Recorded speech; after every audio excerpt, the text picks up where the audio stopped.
If it feels complicated, uncomfortable, or more distracting than it should, it's probably not you. It's probably the position. Most positions weren't designed for real bodies, real comfort, or real pleasure. And that's what we're calling out today. We're breaking down positions that actually work, supportive, realistic, and focused on pleasure instead of performance.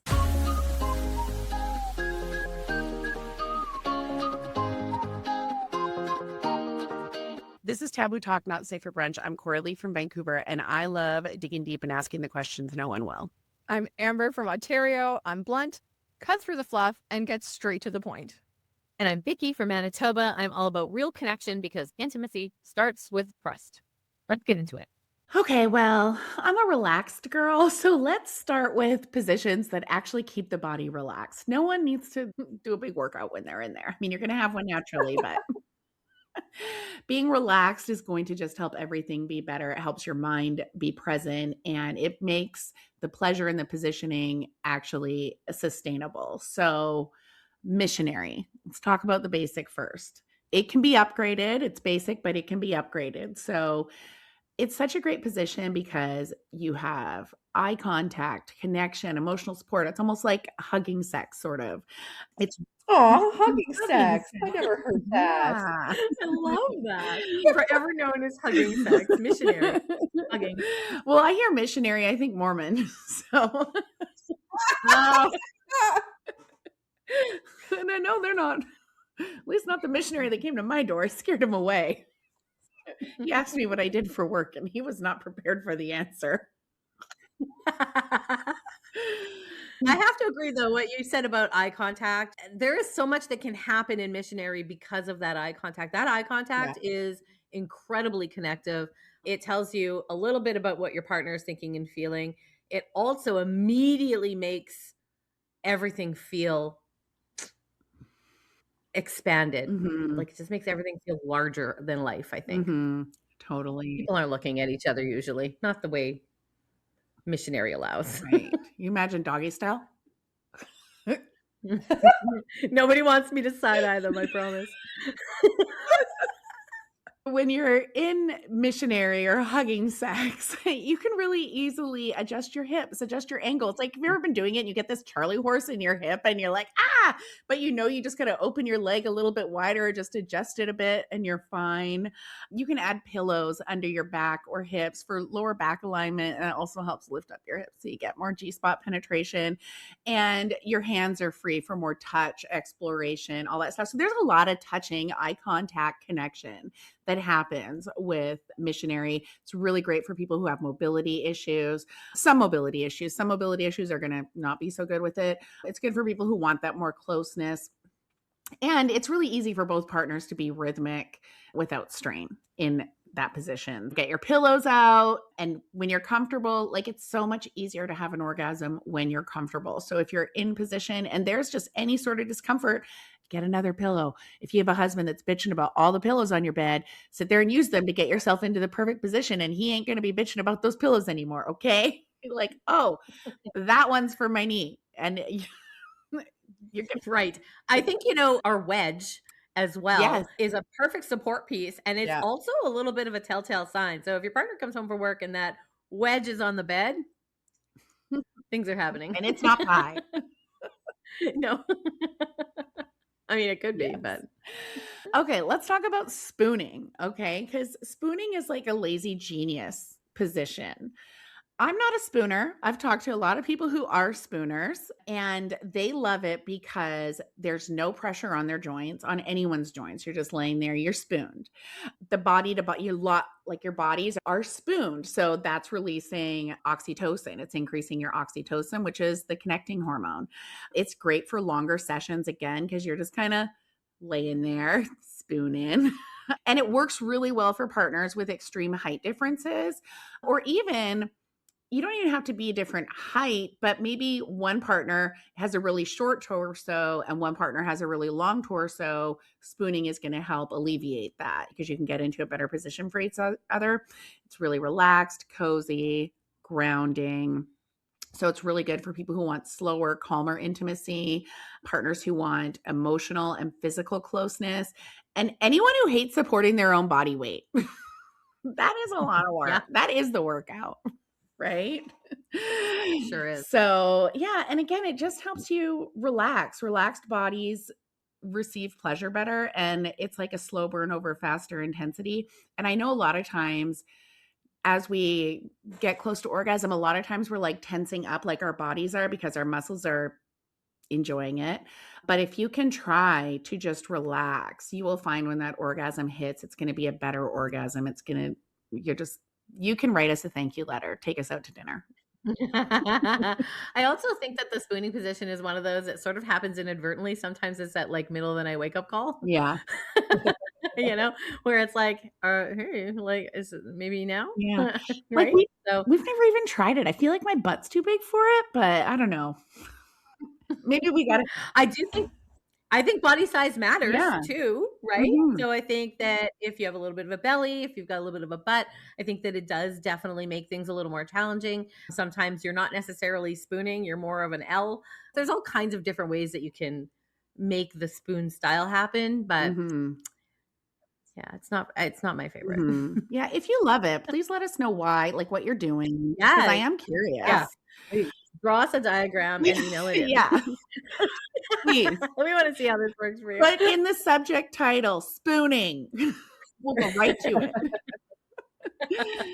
So there's also modified doggy style. So this is more support based. So modified doggy style is when you're using the pillows or the furniture, the wedge Vicky was talking about, to kind of position yourself. Because we all know if you've just been on all fours, you start on all fours, and then you're like this, and then you're like this, and your whole upper body is down, and it's just your ass in the air, and it's not comfortable, and you're trying to get your hips back up. And anyways, pillows, You can't breathe. wedges, all the things. I think that you should have a pillow on your bed at all times that becomes that under the tummy pillow. And it does not matter if you are super slender or you're carrying a little extra. It does not matter. That pillow control underneath your body, underneath especially your middle, it really does pop your booty back up a little bit, right? And it supports you so that you can still fall into something without feeling like your shoulders are taking on such a brunt of the pressure, and it makes things far more enjoyable. It also gives you a little more control as to how high or how low you are, Mhm. depending on your partner's height as well. There's just so many great benefits Mhm. to this damn pillow. Yeah. And can I say too, as someone who's used a pillow and also used an actual liberator positioner, the positioners Yeah. are so much better. They're so firm, right? So you can get Yes. a Yes. wedge like Vicky was talking about, and you're just gonna doggy yourself over the tall side of the wedge. And then it's so much more supportive. You won't have to adjust it. You won't have to move it around or anything like that. They're really great. And I know they're an investment, but a lot of them you can finagle it into a way that it's furniture. Like you get that wedge, you can leave it on your bed even as like use it when you're reading or put it on your lap and use it when you're doing work in bed. Like they aren't just for sex. I've loved mine too for exercising, for doing my physio work because it helps you get into good positions for it. Like they're great for reading. Get a sex chair, read in it. Like you'll be so comfortable. Sometimes mine holds my laptop on my lap, Right? when I'm in bed or at the Exactly. couch. Yeah. And we have that cute one too Lots of that's like solutions. heart shaped. So it's this nice Yes. little heart shaped one. You can leave it in the center of your bed as a pillow. No one is going to know. Put it on your couch. No one's going to Mhm. know. No one's going to know. So they're great. They're great. So when you are in doggy style, you have your positioners. The partner in the back, they have a lot of visibility, which if your partner's a man, they're generally visual. They like that sight. They have a lot of the control. Using the pillows, using the positioners, they can help reduce knee pain, and they're great for deeper sensation with more stability. Yeah. We like stable. We're 50. Yeah, we like stable. Stable keeps us out of the ER.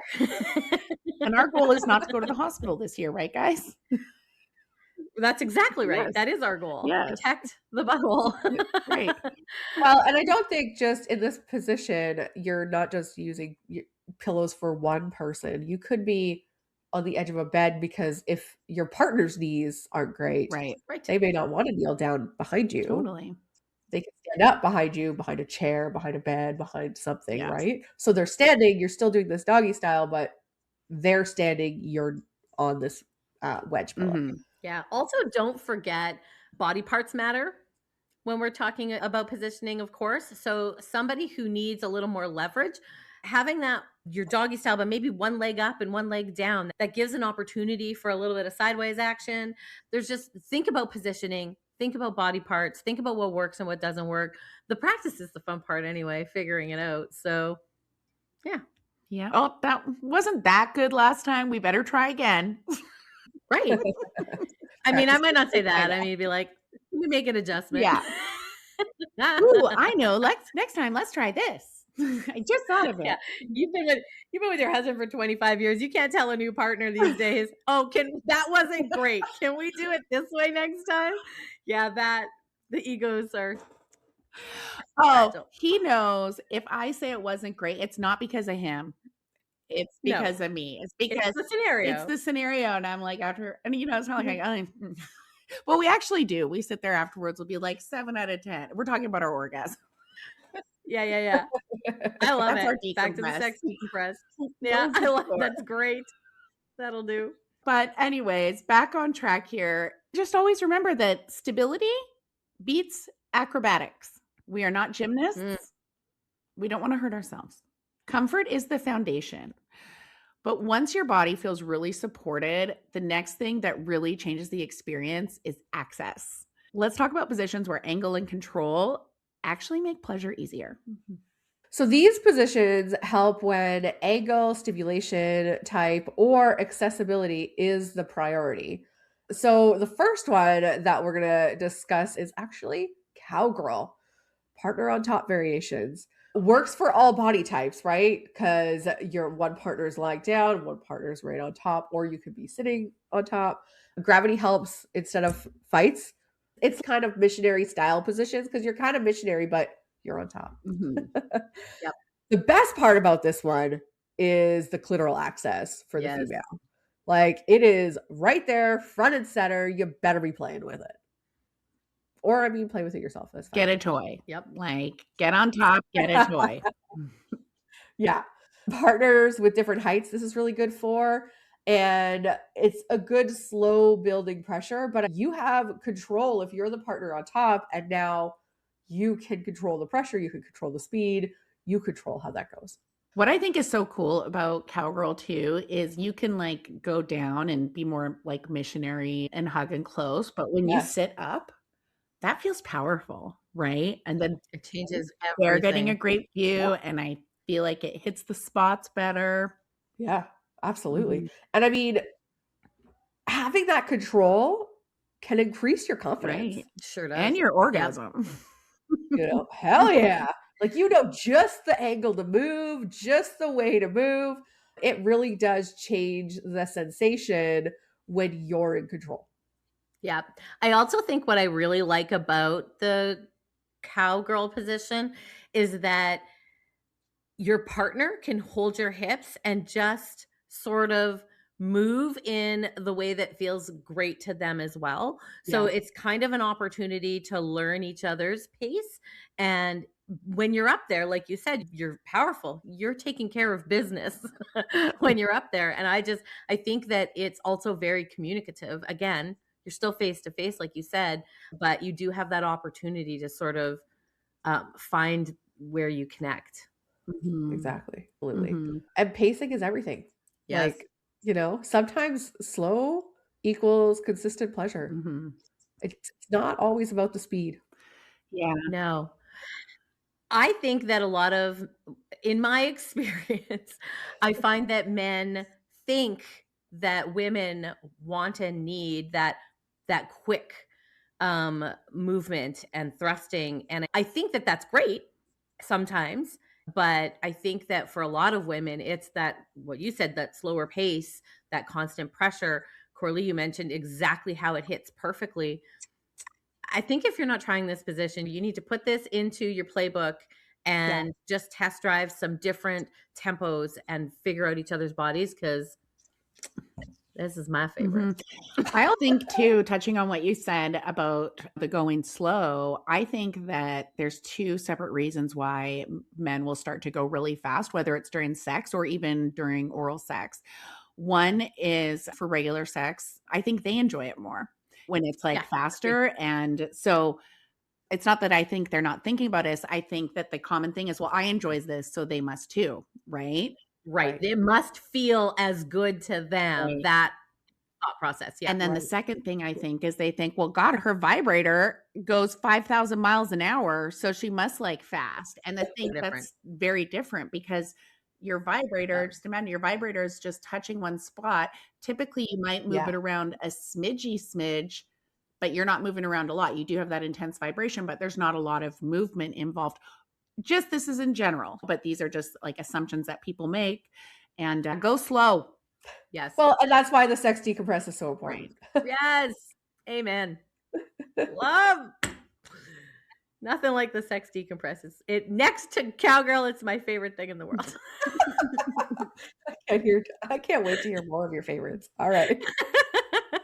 Let's move on to another position that gives you great access, and that is the butterfly. So back on bed and partner standing. So the partner has stability and control. They're standing. You're at the edge of the bed. Your back is on the bed. If you are someone like me who can't lay flat, you have to use the pillows, use the wedges. You could still do this position using the proper wedges that help with your own body, that you know how you can lay or maneuver or position yourself. Tilted hips make access easier.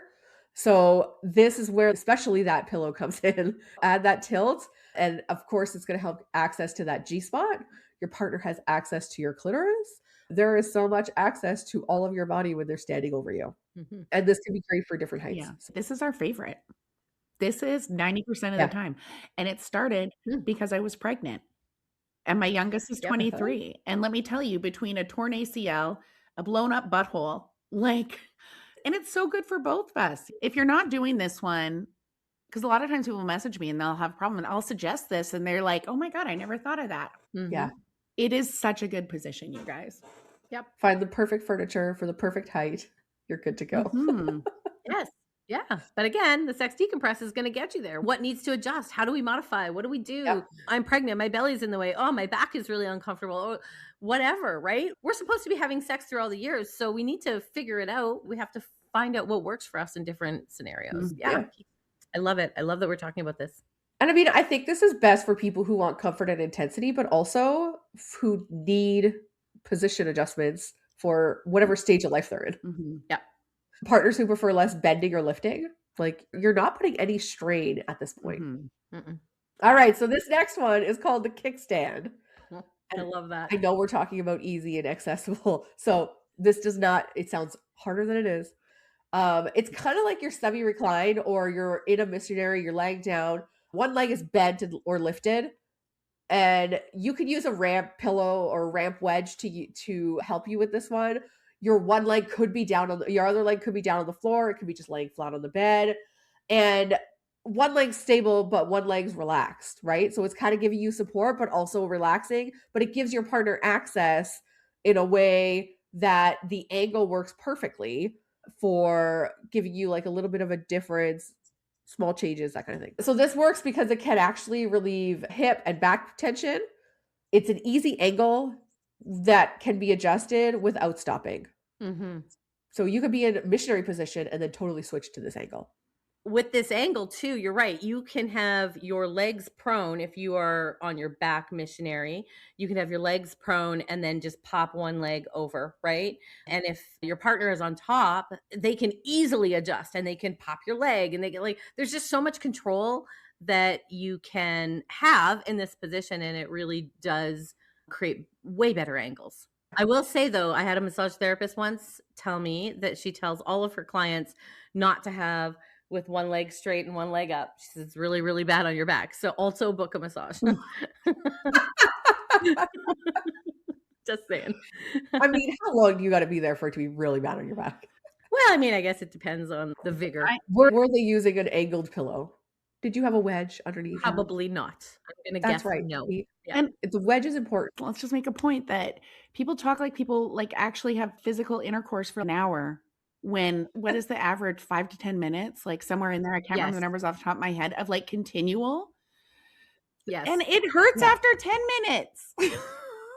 So who's doing that? Any single position hurts Yeah. after 10 minutes. Yeah, you gotta switch. I was watching this. I've been on ballerina TikTok. I don't know why, but this ballerina was saying that she's a top ballerina and she was saying people think that this spins and then this and then that and the heart is the hardest. So the hardest thing about doing the nutcracker is you have to be in this one position and just stand there for 10 minutes straight while the main Yes. ballerina is doing her thing. And then there's 10 of them on the side that are just holding a pose and they have to just sit there for 10 minutes. So it's the same thing. There's a reason why cadets pass out when they are standing in a ceremony Mhm. because you can only stay in one position for so long. Absolutely.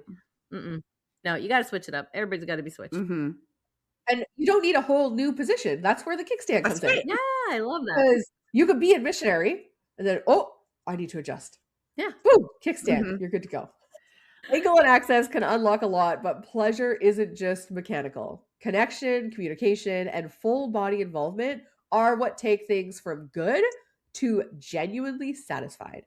So these positions focus on emotional connection, full body involvement, and communication. This is where we're headed right now. So face to face, seated, or kneeling. Why does something like this work? Well, you know what? You're extremely close. You're grounding, right? You are making a solid connection. You're speaking without words sometimes, or just your eyes are doing all of the work. So maintaining eye contact is really easy in these positions. Your movements can be slow and controlled, full body touch and support. So again, this is where we're getting the real love making, right? This is where we're really feeling connection. This is wonderful for couples who prioritize intimacy and paying attention to one another's body. Anybody who wants closeness without a bunch of pressure, these kinds of positions work for. So, emotional arousal boosts physical arousal, especially for women. When we are feeling emotionally connected to somebody, we will participate differently. Do you agree? Absolutely. Yeah. 100%. Like when you're Yeah. emotionally connected with someone and they're invested in your emotions and making Yeah. sure that you're happy and you're comfortable. I mean, there's no bigger turn on. Agreed. Mhm. Yeah. And you're right. Those bits and pieces of connection, they increase the satisfaction, the Mhm. end game, if one occurs, right? And I think that this has kind of been interesting in my life because obviously I'm not partnered, but when I do have a connection, I am very drawn to people who create emotional connection now. So that's interesting. That's sort of where the brain goes. And that's important, and wanting what we want not just for ourselves but for the other. Mhm. That's the good stuff. So let's talk a little bit about lap sitting and straddling. Why does this work so well? Well, it's stable, it's comfy, it's intimate, right? When you're straddling somebody, you couldn't be closer to them. On a chair, on a couch, hands free, right? So you can touch all the places. It works everywhere. Honestly, this position works best in the sex chair. I was just going to say, get your reading chair out. Yeah. Sure does. Yes, because you're not awkward. You're not having to balance yourself. That sex chair just does all the heavy lifting for you. Really, it just lets you do your thing. I like that. Mhm. Nice tip, Amber. So this position is best for communication, again, clitoral access, for yourself or your partner, for rhythm control, learning what each other likes and falling into play with that is really kind of cool. This position is especially good for people who struggle with overstimulation as well. It gives you some power, right? Mhm. That falls into that statement of if I tell you not to move, don't you dare move. Right? Mhm. It doesn't happen very often that you have to pull that out, but if you get the eyeball, you better not move. Mhm. If it's because we get to a place where we're like, I'm either going to check out completely and no one is getting anything, or we're going to get this done correctly. So Mhm. the communication part is really important. And when you're touching, it creates that confidence when you're responding affirmatively to one another's touch. And this really allows you to do that. So anytime that you're supported by furniture, it increases the relaxation. Relaxation tends to increase or bring on easier climax. It makes height differentials irrelevant. They don't matter anymore. It offers a lot more control. And of course, this is great for people who want leverage without strain or longer sessions. We have to get really creative and crafty if we are going to do a 1 hour tour as opposed to a 10-minute, right? It really makes a difference. So the furniture really is the real MVP. Let's be real. Do you guys have a piece of furniture that you absolutely adore? I'm so curious. My bed. Like, is there one thing? We're There's butterflying. always a piece of furniture. We're butterflying on the bed. Butterflying on the bed. Got it. Okay. Sorry, Amber. What did you say? No, there's furniture for sure. And you know what? That waterproof throw sure saves the living room furniture. Right. Mhm. Yeah. Absolutely. Yeah. I think that's a staple. Well, there's a couple too that are so pretty that where one side is like a gray or a white sort of. It's really fluffy, Yeah. and it just looks like a regular blanket. Like no one would know that it's your sex blanket. Mhm. No, exactly. Mhm. Totally. And I mean, I think we all have everyday furniture that's just like, we're talking about armless bar stools. Those are perfect. You are at the identical height in those moments. It doesn't matter really what the rest of your bodies are doing when you're both sitting down, and Mhm. that bar stool is going to stand on business for sure. So Kitchen counter, like just kitchen. get your, the giver, the person with the penis, get them to just stand up and see where is it perfectly aligned? What around your house? What table? What is perfect height for them so you know where to sit? You don't think men just do that naturally? They're walking around going, where is my I don't think they do. I think, really? I'll ask. I think they are. I can ask Chad. I think somebody I'll ask walks my into my husband. apartment and goes, what's going to work? I swear to God, because something interesting always happens. All right. So when connection is there and your body feels supported, pleasure stops feeling like work. And that's what we're talking about here today. So there you have it. Positions that don't require Olympic flexibility, advanced planning, or a post-sex ice pack. These are real life positions for real bodies, focused on connection and pleasure, not performance or porn level expectations. Thanks for filling up a seat at the Taboo Talk Not Safe for Brunch table. If today's episode made you laugh, think, or squirm a little, do us a solid, follow, rate, and leave a review. It's the podcast version of a good tip. Want more unfiltered conversations? Hit the link in the show notes and sign up for our weekly newsletter. It's the stuff that didn't make it on the air. Until next time, keep it bold, keep it curious, and definitely keep it not safe for brunch.